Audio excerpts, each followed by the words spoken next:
Olá, paz e bem. Como que vocês estão? Tudo bem? Comigo tudo bem, graças a Deus. Tive a oportunidade de terminar um livro neste último final de semana e refletir um pouco a respeito da vida de oração. O livro é As Sete Moradas, de Santa Teresa d'Ávila, no qual ela trabalha a intensidade da oração, a entrega e tudo aquilo que Jesus vai mostrando, né, a ela através da entrega nessas orações e as nuances de cada oração.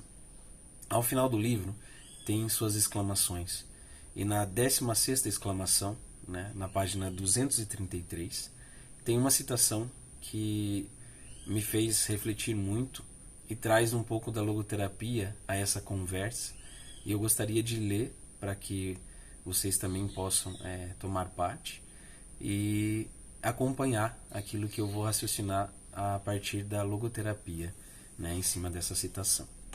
Vai dizer Santa Teresa d'Ávila: ó verdadeiro Deus e meu Senhor, grande consolo é para a alma aflita pelas saudades de viver ausente de vós, o ver que estais em todos os cantos.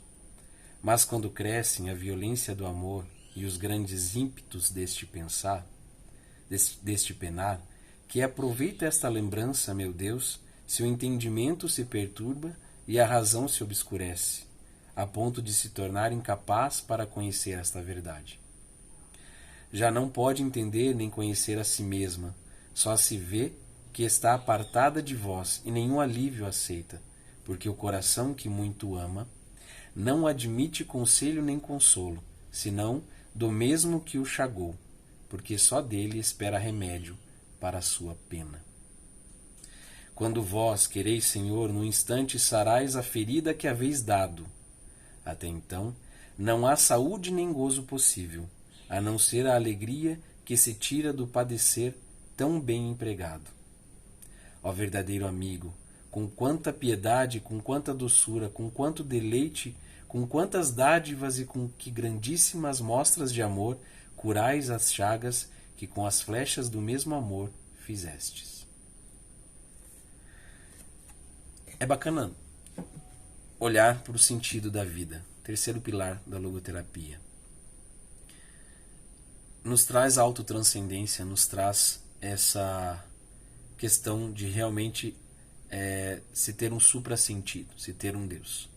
E quando ela vai dizer aqui, já não pode entender nem conhecer a si mesma, só vê que está apartada de vós e nenhum alívio aceita, fala muito ao vazio existencial, inicialmente. E esse vazio existencial, por si só, não é doença, mas é sim algo que, ao ser convocado, ao ser chamado, o ser, a pessoa, o ser humano, a fazer algo, sobretudo na questão espiritual, e se você não responde esse chamado, se você não consegue ir em encontro ao propósito desse suprassentido, você vai negando aquilo que é seu, aquilo que é sua missão, aquilo que é seu chamado, sua vocação, e você vai padecendo.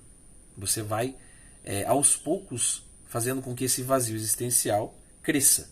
E ele, sim, crescendo, se torna um problema, se torna uma neurose, se torna uma dificuldade a ser superada. Então, porque o coração que muito ama não admite conselho nem consolo, senão do mesmo que o chagou, porque só dele espera remédio para a sua pena. É só respondendo com o amor de Deus e uma vida de oração sincera se encontra a eficácia da resposta que precisa ser dada a Deus e a si próprio, e bem, respondendo a si próprio e a Deus, responde ao outro, que se encontra aquilo que é a resposta, aquilo que de fato é a responsabilidade, a essência da existência.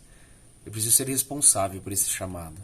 Eu preciso ser responsável pela vida que me clama, me chama, me convida a fazer algo, né? E nessa busca, nesse ser responsável, você consegue, com a graça de Deus, com a vida de oração, com essa entrega, responder aquela resposta que Deus de fato espera de ti, né? Então esse sentido da vida último, esse suprassentido, ele precisa existir na vida de qualquer um. E ele precisa estar no fundo de pano da sua liberdade da vontade, da sua vontade de sentido, que são os outros dois pilares. Por quê? Porque se você não entende que existe esse poder, que existe esse suprassentido, que você precisa se autotranscender, a sua liberdade, ora, não vai mais ser aquela liberdade realmente permissiva. Você não terá o livre-arbítrio, você será escravo de algo que não de Deus. E Deus, você tem a verdadeira liberdade. Então a sua vontade será limitada. Ou será só a sua vontade. Entende? E a vontade de sentido, ou seja, tudo aquilo que é a vocação, aquilo que é chamado, vai se obscurecer porque você não dá atenção àquilo que é a essência. Aquilo que realmente é preciso. O ser humano em si precisa responder a um só chamado, ao chamado de Deus. Só que nós vamos colocando outras coisas, outras prioridades na nossa vida, que não essa. Então, partilhando um pouquinho aqui de Santa Teresa d'Ávila, e nessa situação em específico, eu queria dizer para vocês que, como ela diz, não admite conselho nem consolo, senão do mesmo que o chagou, porque só dele espera remédio para a sua pena. Então procure esse remédio que só descansa a resposta a ser encontrada nesse suprassentido, sendo autotranscendente, sendo responsável. Não espere para amanhã aquilo que você pode fazer hoje. Quantas almas têm se perdido nesse vazio e se torna uma doença, e talvez essa doença não dê tempo para que essa alma de fato encontre um sentido. E ela vai encontrar na fuga, seja na droga, na depressão, no suicídio, na agressão, em tantas coisas ruins que faz com que o ser humano perca de si mesmo a eternidade. Que Deus abençoe todos, que nós possamos cada vez mais ser sinceros e verdadeiros conosco na busca do sentido. Abraço.